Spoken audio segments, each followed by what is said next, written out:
अकोट तालुक्यातील ग्राम उमरा येथे आज दिनांक 2/7/2024 रोजी विद्युत रोहिणीच्या विजेचा तार काळ बनून आला आणि शेतकऱ्याची बैलजोडी दगावल्याची घटना घडली आहे।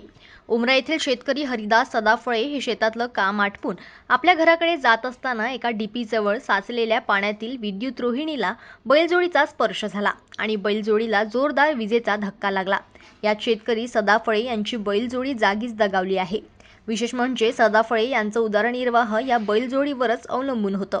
बैलजोडीच्या आधारावर ते इतर शेतकऱ्यांच्या शेतातले काम करायचे। त्यातून त्यांचा मोलमजुरी करून उदरनिर्वाह चालत होता। परंतु आज शेतशिवारातून घरी जात असताना बैलजोडी दगावली आहे। जवळपास 1,20,000 रुपयांचं त्यांचं नुकसान झाले आहे। आता तातडीने शासनाने मदत द्यावी अशी त्यांनी मागणी केली आहे। जनमत लाईव्ह न्यूजसाठी अकोटमधून देवानंद खिरकर यांची रिपोर्ट।